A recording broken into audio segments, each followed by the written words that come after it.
जल्दी जल्दी निकाल लेते हैं, तब चिल्लाए लगो।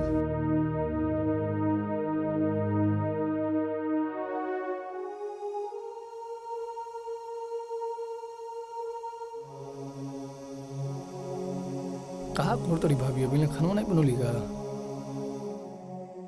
बुझाता जो लेट हो जाए।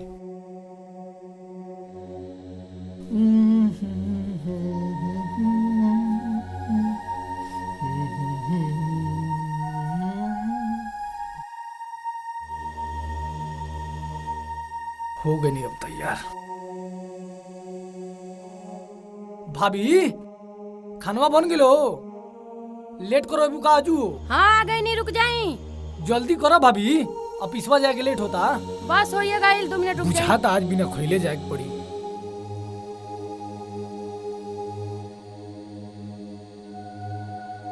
रुकी जी, क्या इतना हड़बड़ा गई? नहीं खाना खा के जाई। रह तो भाभी लेट हो गई बा। नहीं खाना खा ली तब जाए। है जा बैठी, ए बैग निकाली। लेट हो गई बा भाभी। खाली पहले चली, आज लेट हो गल बा तो का हो जाई।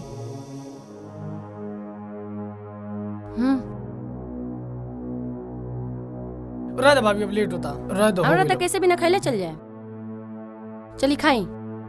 बस रह दो भाभी, अब ना आज ले बिना खैले जाए दिल बनी। हाँ चली ली। रहता ना भाभी, अब लेट हो जाई। बस आई लास्ट ले ली बस। ज्यादा ही देखा तनी देवर भौजाई के प्यार, हमें जब मुंह तक के खातिर आइल बनी।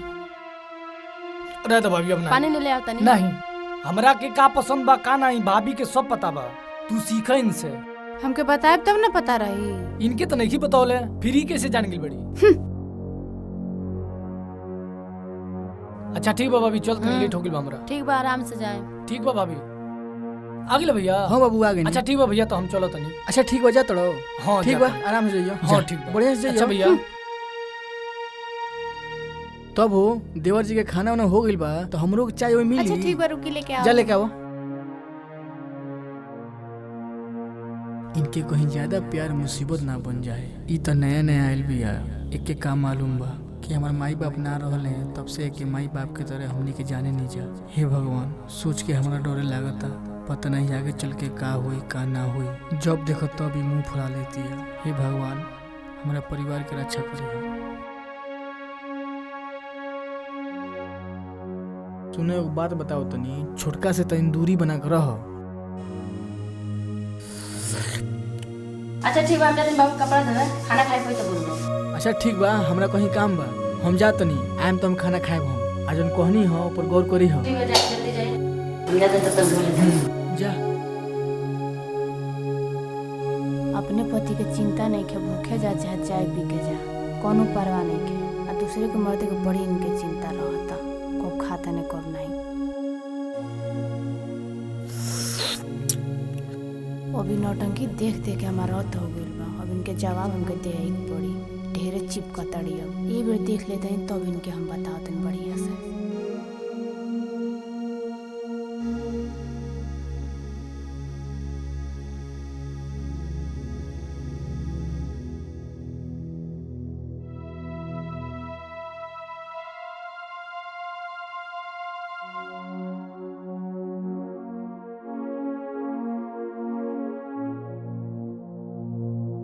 अच्छा ठीक है भैया, 3 तारीख में आपका सामान चला जाएगा। आप कुछ एडवांस दे दीजिए। आपका टोटल 20 लाख हो रहा है बिल। ठीक है, कुछ एडवांस जमा कर दीजिए, हम लेबर बुलवा के माल भेजवा दे रहे हैं। हो जाएगा। ठीक है।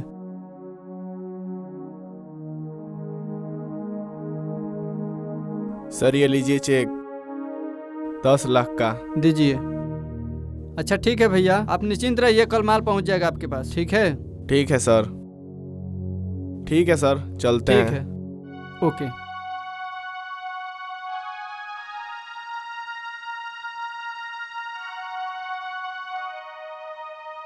क्या हुआ सिटू अभी तक नहीं आया? काम का इतना प्रेशर पड़ा हुआ है।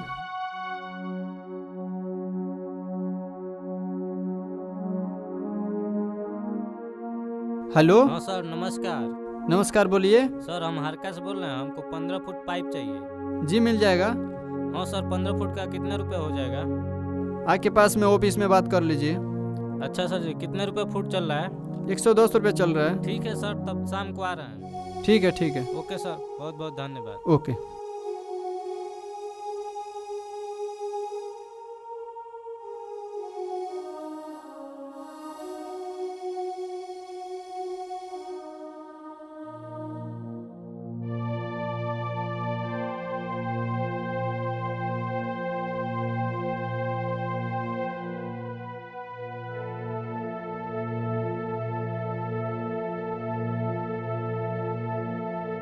मॉर्निंग सर। गुड मॉर्निंग, बैठो। और सब बढ़िया है सर। बढ़िया है। और क्या हाल चाल है? बढ़िया है सर जी। और काम उम कैसा चल रहा है? ठीक चल रहा है। हाँ सर, माल उल गया है कि नहीं आज? नहीं सिट्टू, अभी तो माल उल नहीं गया है। एक ऑर्डर आया है 20 लाख का, उसे जल्दी में माल भेजवाना है। ठीक है? ठीक है सर। सिट्टू, हाँ सर। क्या बात है, आजकल ऑफिस बहुत लेट आ रहे हो? नहीं सर, ऐसा कोई बात नहीं है, घर पे थोड़ा प्रॉब्लम है इसलिए लेट हो जा रहा है। ये वाला जो माल ऑर्डर आया है, जी सर जी। इसको जल्दी से लोड करवाओ। ठीक है सर। ठीक है? चलिए आइए। आइए सर। ठीक है, ठीक है, आ रहे हैं। चलिए सर जी, जल्दी चलो। चलिए।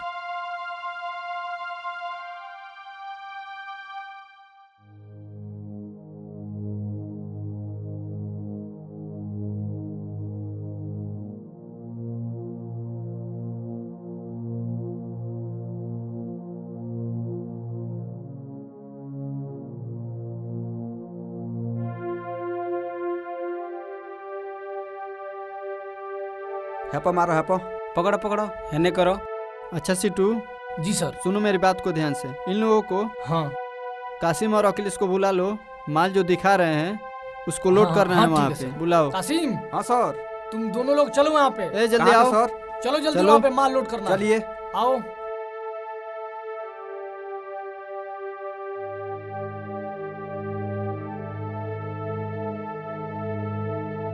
अखिलेश कहाँ ही ले जाता कहा जे नहीं आज यार। रात तक ये सारा माल लोड कर देना है। ठीक है सर। ये पूरा माल आज इस ट्रक में लोड करना ठीक है। है। सिट्टू, मेरी बात को ध्यान से सुनो। ये जितना पाइप दिख रहा है नो, सब इस गाड़ी में लोडिंग करवा दो। ठीक है सर, आप जाइए, हो इन लोगों जाएगा। से बोल दो। ठीक है सर, अच्छा, बोलते हैं। लोडिंग करवा दो। ओके सर। ध्यान से कराना। ठीक है सर, ठीक है।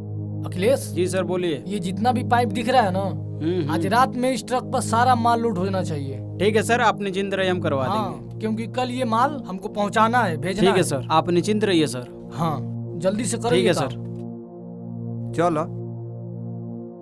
अरे यार, तू जान से हो पाई है?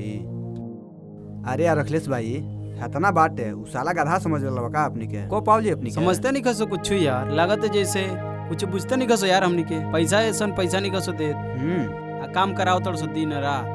का करबो, कल मजूरी बा, करे के पड़ी। हाँ कासिम सही कहता। चलो कल जाओ अखिलेश भाई, अपन ये करे तो धीरे धीरे कल जाओ।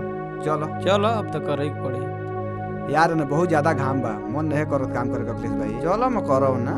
चलो, अब तो का करबे, धीरे धीरे घाम में मुंगल जाओ। उठाओ। हाँ उठाओ।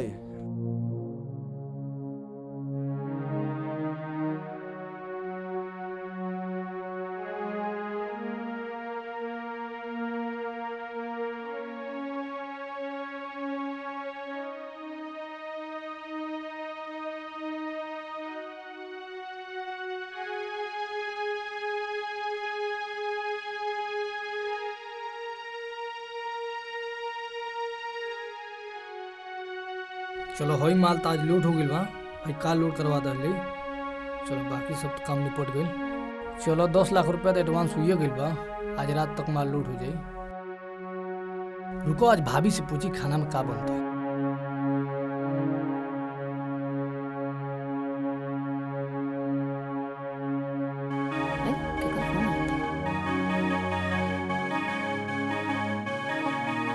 कहाँ बाड़ी, फोनवा नहीं उठाओ। ये तो बाबू का फोन है। हेलो, हाँ बाबू बोली। कहा तनी भाभी, अजू पनीर बना दिया तनी। हाँ तनी हाथ के कल के बड़ी अच्छा लागल बा। ठीक बा, एमे कौन बड़ी बात बा, बना दे। लेकिन कल ही ना बनल हुए देवर जी, फिर आपका मन कर दिलस का खाए के? हाँ भाभी, अजू मन करता बनावो। चलिए ठीक बाटे। ठीक बा भाभी, रखो तनी तनी काम बा हमरा। रखी।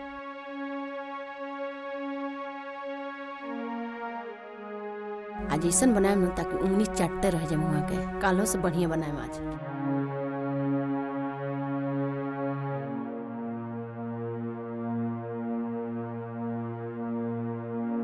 अरे आ गई नी। का हो, आज बड़ा खुश लागत हो। का बात है? जाई पनीर लेके आई। का हो, कल ही ने बनल हुए पनीर? अरे देवर बाबू खाए के मन बा, यही से कहता नी। अच्छा, कहता नी कि बना के रखले रहो, जैसे काल बनौले रहलू। तब जाता हाँ तो जल्दी जाई। अच्छा ठीक बा, तब लेके आओ तनी। जल्दी जाई, तब तक हम मसाला तैयार ठीक करते बा। हैं। आजा कोनो लेट मत करे, आ दोस्ती यारी में घूमे मत लाग मोनहिया। अच्छा ठीक बा, तू और तैयारी करो, हम जाते लेके आओ तनी। ठीक बा, जाई तब। ठीक बा।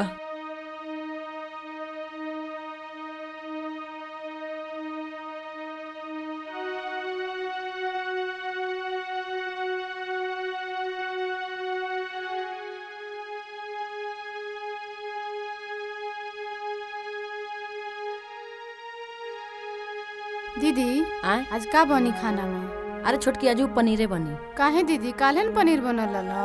अरे बाबू फोन कैले रहनी है, कहतनी भाभी हमके पनीर के सब्जी चाहिए। जौनिया काल बनल रहनी ओनिया बनैया सेम। हम घर में बनी तो नहीं फोन आइले, इनके लगे आइले। दीदी हमरे लगे तो फोन करके नहीं कहनी है। अरे तो उसे का करे के बा? तहसे कहीं चाहे हमसे कहीं, बतिया तो बराबरे बाटे आ खानवा तो एके मन बनला छोटकी। अच्छा ये बताए उनके मेहरारू आप हैं कि हम हैं? ई का कहतर छोटकी? हाँ जौन सुन तनी तौने कहतानी। इते का कहता रे? तोर दिमाग ठिकाना पर नइखे का? ते समझा तारे का कहता रे? सब चीज तो तूहे करत अड़ू, खाना पीना धोना अपने मर्दे के पते नहीं बा, दूसरे के मर्दे के खूब ध्यान रहता। जब इहे को करे के रहल त काहे न रौरिये बियाह कर लियनी? छोटकी हद में रही अपने। हमो के हाथ उठा के आवेला, हमरा के डुबौले के का जरूरत रहल? अपने में कॉल लेती जान, सही बोलले पर छाछ बोर जाता।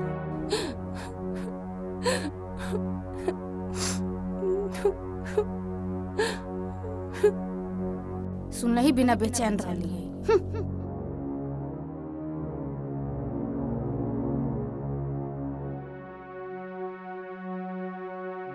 इके का हो गई? ये कहाँ भागती है?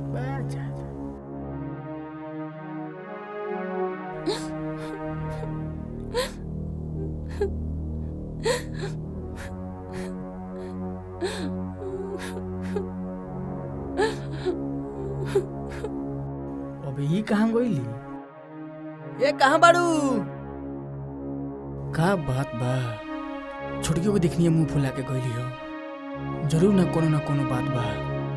अच्छा रुको पूछो तनी।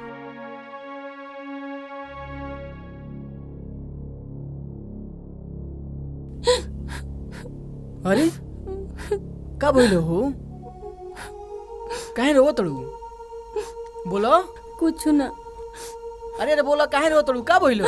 अपने तो पनीर मंगा के तू बैठ के जरूर तड़ू। तबीयत खराब का? तो का बोलो? देखनी है छोटकी मुंह फुला के गईली हो। कोनो बात भइल का? बोलो। अरे यार बोलत काहे नहीं घू? बोला ना। देखी ना छोटकी आज बहुत कुछ बोलला सिया। का? जो नहीं बोले के तौन भी बोलला सिया। कहतिया काहे रौरे लगे फोन करेनी, हमरो लगे ना करेनी। अच्छा कहतिया का बनता? तो हम कहनी है बाबू कहनी है कि पनीर के सब्जी बनी, उहे सब्जी बनावतनी। वही पर लगला सिया उल्टा सीधा हमरा के बोले। का कहलसी हो? कहती है जब ये कुल करे के रहे काहे ने रौरा बियाह कर लेहनी, काहे हमरा के लिया के डुबावनी? वही तरह तू करबे करेलू। उ सही कहती है, झूठ नहीं कहत। का रौरो ये बात कहतनी? अरे यार हम जानत तनी तू गलत नहीं खू आना कबू हो सकेलू। तू ओके अपना बेटा के रूप में देखेलू।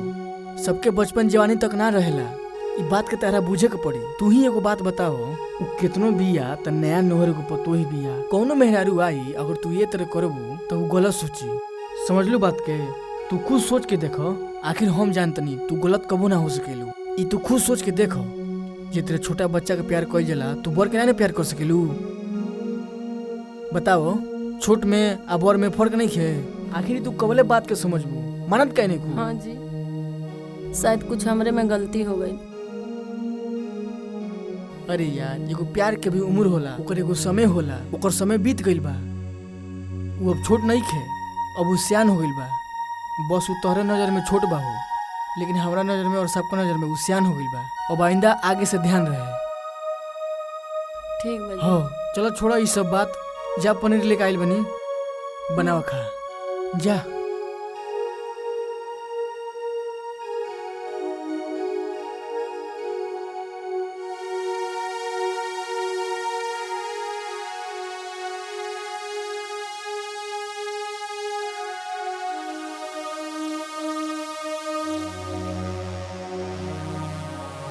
हाँ हेलो। हाँ बिट्टू भाई।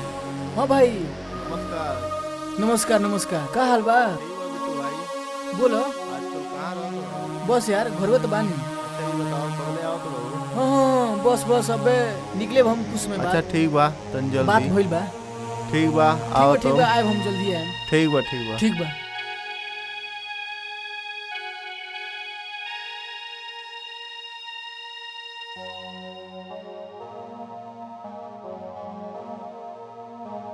का करतनी जी, कोनो काम करतनी का बताई? ए जी सुनी ना, हाँ बोलो। आपके खाना में का पसंद है? जब भाभी से पूछ लो हमके का पसंद बा का नहीं पसंद सब जानते रही। हमके उनसे नहीं के पूछे के, आप बताई ना।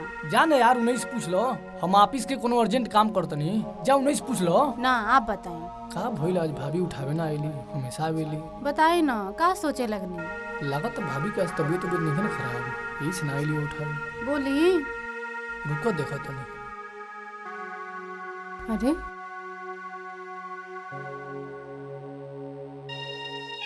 कोनो बात रहता तो भाभी से पूछो, उनका खातिर सब चीज भविये बाड़ी। भैया भाभी कहाँ बाड़ी? भाभी की तबीयत खराब बा? नहीं तो अभी तक ले उठली ना, जगावे ना आईली हमके। डेली जगावे आवेली। अरे हम उनका समझा दिल बनी, यही से उन्हें गई जगह खातिर। भैया का समझा दिल बड़ो?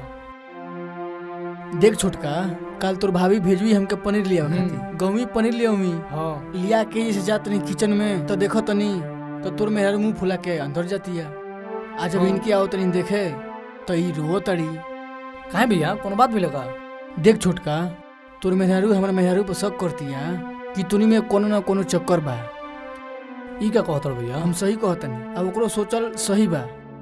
आज के जमाना में बताओ ते छोट नहीं रह गई, ओके ई का पता बा ते ओकर बेटा समान बड़े। हाँ उ नया नवेली बिया, दुल्हन बिया, उ समझ नहीं खे पावत। तोर भाभी खिसियाइल बाड़ी, हम अभी तो रोवत रही, उहे बताऊवी भला बुरा बोले बिया तोर मेहरारू।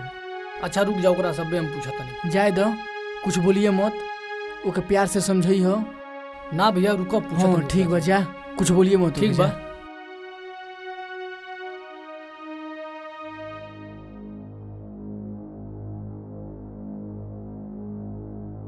रेनू सुन तड़ू हो, आ का कहलू हो भौजी से? हम का कहनी है? भैया तो बताओ तो रहने, झगड़ा कैले बड़ा जका? हाँ बोलो, बोलत काहे नहीं खू?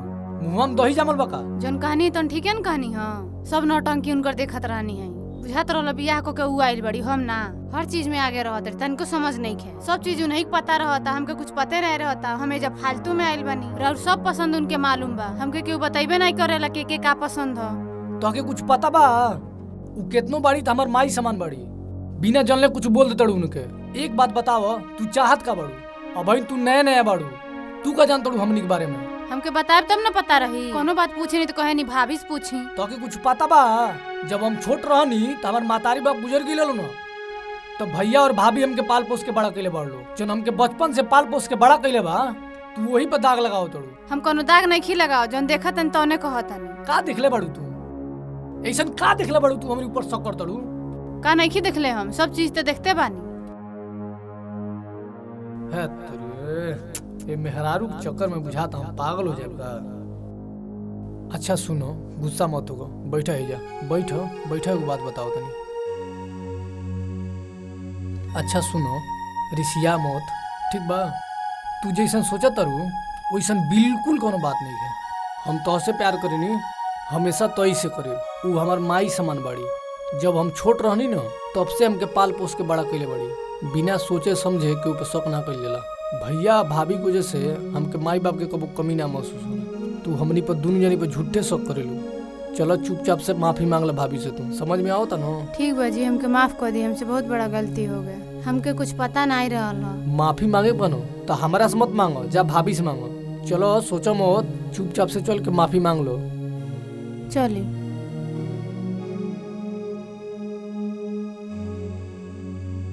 छोड़ा जाए दो, सब हो जात रहेला।